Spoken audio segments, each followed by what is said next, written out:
Etong si Tamba na diktador na takot sa kalaban. Alam niyo itong mama na to, ayaw nito ng kalaban. Ang gusto nito, alisin ang mga kalaban, harasin ang mga kalaban. Tingnan po natin ito. Hindi mahalaga kung sino ang pumirma sa Manifesto of Support para sa pagpapatuloy ng liderato ni House Speaker Martin Romualdez sa 20th Congress. Hindi raw mahalaga kung sino ang sumuporta sa manifesto na sa pagsuporta ng pagiging House Speaker ni Tamba o pagsuporta sa kanya. Importante po yun. Yan po yung sinasabi nila, hindi ito importante. Alam mo kung bakit? Ayaw nilang ma-identify kay Tamba. Kasi nga, meron na sumabog na baho eh. Binuking na sila ni Chanco. So alam naman nating lahat na pag ikaw ay sumusuporta kay Tamba, pinapaliguan ka ng pera. Sa pangalang nire-release yung pondo ng proyekto. Pero sa katunayan, pork barrel po. Lagay yan para kayo sumunod sa agenda ni Tamba. I-release namin yung pondo, yung pera para sa proyekto mo. Basta isulong mo yung linyada ko. Isulong mo yung direction ko. Hindi po ako may sabi niyan si Chanco. Kahit nga impeachment eh. Diba? So ayaw nilang malinya. Ayaw nilang masabi na kami sumuporta, kami sumusuporta kay Tamba. Yung iba tahimik lang. Bakit? Lalabas na mukha silang pera. And at the same time, nakita naman natin ang hagupit ng taong bayan. Marami po na nagkamaling sumuporta kay Tamba. Yung mga tao nga dyan sa Quadcom, halos naubos sila. Bakit? Nagalit ang taong bayan sa kanila dahil sa pagsuporta nila kay Tamba. Sa 20th Congress, ito ang iginiit ng tagapagsalita ng Kamara na si Attorney Princess Abante. Nakaw yung anak ni Abante, ang ganda-ganda. Ay, si Princess. Parang hindi bagay sa'yo yung pangalan. But anyway, hindi raw importante yung kung sumuporta man sila kay Tamba or hindi. Talaga lang? Hindi sa pilitan? Puwe? Niloloko nyo ba taong bayan? Anya sa Kamara, hindi sapilitan ang pagsuporta at kusang loob na desisyon ng bawat kinatawan. Ito rin ay iginagalang na Una, hindi daw sapilitan ang pagsuporta kay Tamba. Prinsipyo daw. Hindi pinipilit. Pangalawa, kusang loob. Pangatlo. At iginagalang ng liderato. Pang-apat. Okay, sige. Tanong, sino bang nakalaban ni Tamba dyan para siya yung naging congressman? Di ba wala? Anong sinasabi? Di ba? Kung hindi ako nagkakamali, sinabi ito ni BP Sara at sinabi din ni Tebes na ito si Tamba raw. Kung hindi ako nagkakamali isa sa kanila sabi niyan o silang dalawa nagsabi niya na ito raw si Tamba ayaw ng kalaban. Dahil gagawa niya ng paraan, lalagyan, tatakutin, kung ano man. Basta ayaw niya ng kalaban. Di ba nangyari? May kalaban ba siya nung tumakbo siyang congressman? Di ba wala? Ngayon din. Anong ginagawa nila kay BP Sara? Alam naman natin may pangarap.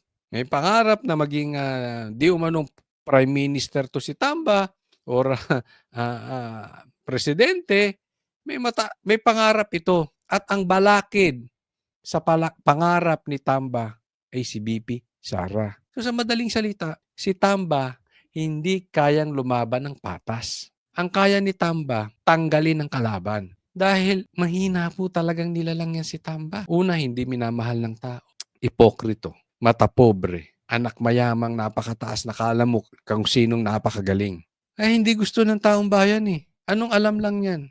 Politika. Traditional politician yan. Trapo. Bayad dito, bayad doon, ayuda dito, ayuda doon, tanggal dito, tanggal doon, takot dito, takot doon. Yan si Tamba. Ang liderato ng House of Representatives na si Speaker Romualdez.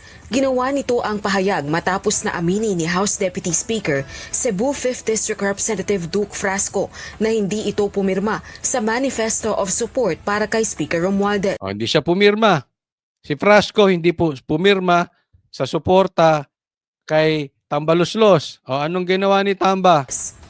Dagdag pa ni Attorney Abante, 285 ng mga kongresista ang nagpahayag ng kanilang suporta sa pagpapatuloy ng liderato ni Speaker Romualdez. 285 naman pala. Ilabas mo yung pangalan kung sino-sino yan mga yan. Sinabi nyo rin yan eh. Ang dami nyo na nga suporta tungkol dun sa impeachment eh. May first complaint, hindi pumustro. May second complaint, hindi pumustro. May third complaint, hindi pumustro. Tapos nung nagkabayaran pala, ginawang pork barrel, biglang nagpustro. Sa madaling salita, walang suporta si Tamba. Ngayon, nagsasalita na naman kayo, may 285 na suporta. Totoo ba yan? Pero kahit na sabihin mo may 285 na suporta yan, ayaw pa rin yan. Gusto niyan, hawak niya sa liig. Pag hindi niya hawak sa liig ang congressman, ito. Kita mo anong ginawa kay Prasco. This para sa 20th Congress. At kabilang anya sa may matibay na suporta ang mga kinatawan ng distrito sa rehiyon ng Central Visayas. Yan mo, tiniwalag si Prasco sa NUP.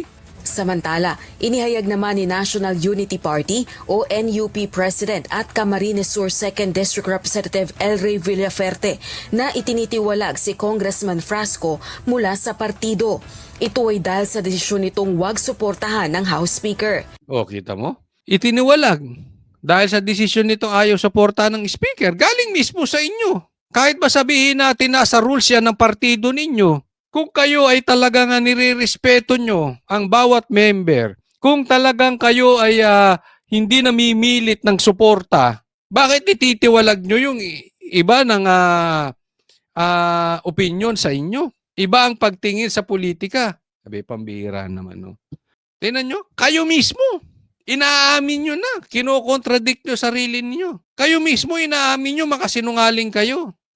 Paglabag umano ito sa opisyal na posisyon ng NUP na pagsuporta sa pagpapatuloy ng liderato sa Kamara.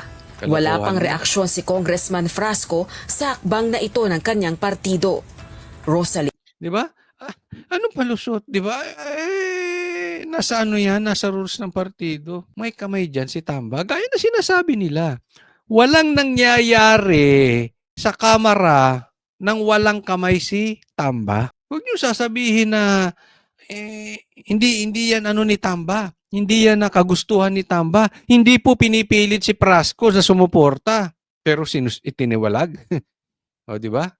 Lahat naman. Parang si Marcos. Hindi, ayaw ko ng impeachment pero may impeachment. Ayaw ko ng EDCA pero nagka-EDCA.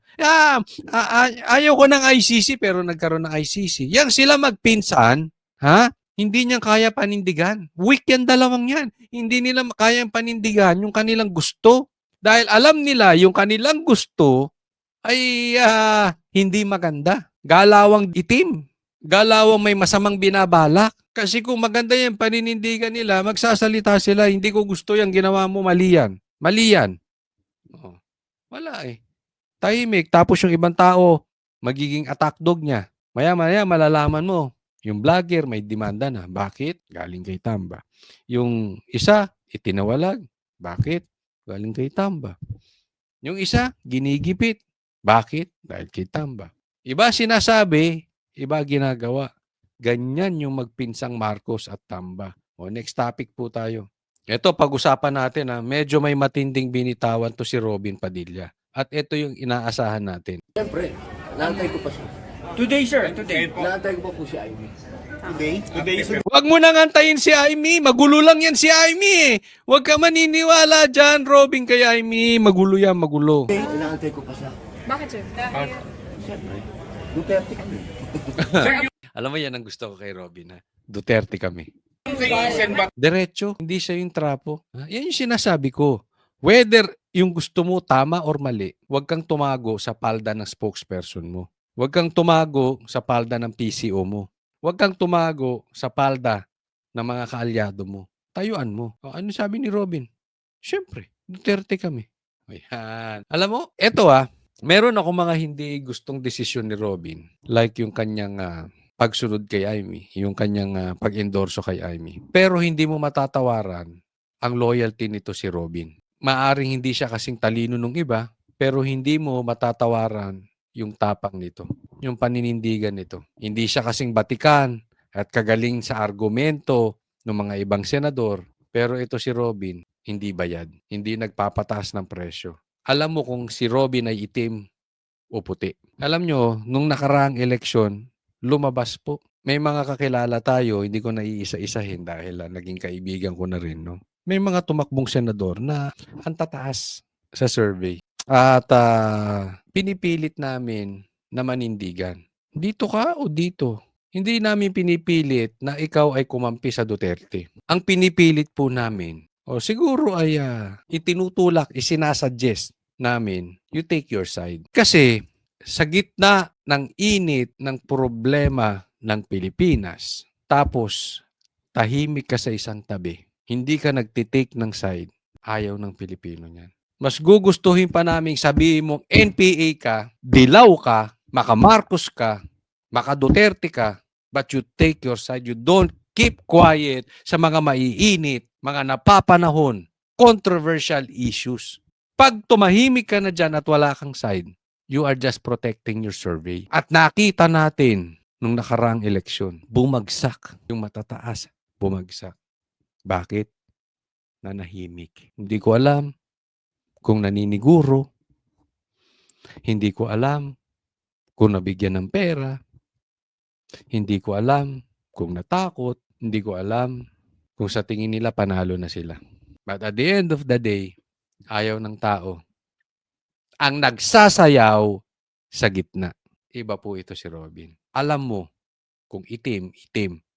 Alam mo kung puti, puti. Bato, isasama niyo na po, yung kay San Bato. Inaantay ko pa sila. So isa na lang po. Sir, parang isa na lang po. kinonsult nyo si VP Sara tungkol Ah, wala. Wala. Kailan? Wala siyang unlent dito. Sen, ilan po kayo, bali? Ilan po kayo na magiging author po ng resolution? Ako lang. Ako lang, resolution ko lang. Tapos ilan Ito, may resolution na ipapahinto, no? In my opinion, na hindi talaga sila pabor sa gagawing na impeachment. po yung nakuha yung Wala support pa. na so far? Relax lang mga boss. Wala pa. Wala pa. Sir, so Hindi pa linawin nila ko lang. nababasa. Wala pa. Iba yung Basta sa inyo, meron sir. akong draft. Iba yung sa inyo kay meron kayo. Senator Bato. Oo, iba. Magkakaiba kami. Magkakaiba, meron siyang draft and si Bato, yan yung sinasabi natin na marami pang balitaktakan mangyayari dito bago matuloy itong impeachment. And tingnan natin. Hindi naman kami nag-uusap-usap. Wala kaming... May kanya-kanya kaming isip. May kanya-kanya kaming gawa. May kanya-kanya kaming staff. So, hindi yung Duterte move, sir. Yung Kami kasi... ang Duterte kami. Di ba malinaw naman siguro yun. Yan yung sasabi ko. Andyan siya. Mali o tama sa tingin ng ibang tao, matapang. Hindi sasabihin ko ayaw ko sa impeachment pero gusto. Ayaw ko sa ICC. Ay, hindi ko papapasukin ng ICC. Pero pinapasok. Duwag yung mga ganong tao. Tapos nagtatago sa spokesman, sa spokesperson nila. Sunugin mo ako dito. Mga ngamoy Rodrigo Roa Duterte ako. Di ba? Again, sana ang Pilipino, pati na rin sa mga bumoboto sa darating na eleksyon, alam naman natin nagkatayaan nitong 2025. Talagang matindi nangyari ngayon, no? Yung even nga yung mga boto ni Pastor, sinasabi mga 12 million votes napunta pinaghatian ni Bam Aquino at ni Kiko. Alam naman natin kahit wala sila sa survey, alam din naman natin na pinanalo yan dahil kailangan ng pula na kaalyadong dilaw, kaya nga takot ang COMELEC for recount. So, alam mo, in any case, no, yung pagboto na yan, na nagka-problema tayo talaga dyan, masalimuot yan, no?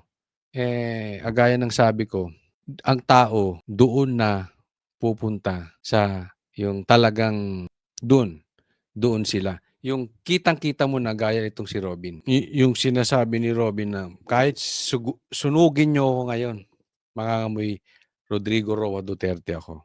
Ito po ang itataksa na ganito tayong tumingin sa kandidato. Very important yung consistency. Yung tao hindi pa iba-iba. Gaya na sinabi ko sa inyo kanina. Dahil pag paiba-iba yung tao na yan, trapo, politiko. Ang gusto natin hindi politiko, hindi trapo. Hindi traditional politician, kung hindi leader. Kasi malalaman mo naman I-observe nyo, yung mga nanalo ngayon, di ba? Gaya ni Kiko, palabas-labas sa palabas-labas dyan. Kunwari, kumakain, nagkakamay, humihigop ng sabaw. Ginagawa niya ba ulit ngayon? Sila Bongo, nakikita ko, lumalabas, ganun pa rin. Kung ano sila ginagawa, kumakain pa rin. Pinapakita nila, simpleng pagkain, simpleng mamumuhay. No? Alam mo, kung ano yung ginagawa nila before sila manalo, at kahit manalo na, ganun pa rin. Hindi katulad nung iba na pag nanalo, iba na. Yung iba naman, sabi tutulong. Tutulong, tumutulong sa taong bayan. Pero nung natalo, huminto na ang pagtulong. Mali din yun. Dapat kung talagang gusto mong tumulong, matalo, manalo, tumutulong ka pa rin. Again, anong babalikan ko? Consistency. Ano sila before the election, dapat ganun din sila after the election. Yung paninindigan nila, yun. Yun na yun. Diba? So matuto. Kaya ako sa sinasabi dito ni Robin Padilla, saludo ako. Pero yung draft ko, walang kinalaman sa draft ni ganito o draft ni ganon. Akin yun sa sarili ko. Pero Senator, yung inyong resolution is to dismiss the impeachment case. Siyempre. Apo. Ano pong inis? Oo. Di ba? Diretso na. Sinabi na niya. Siyempre, ang resolution niya to dismiss the impeachment case.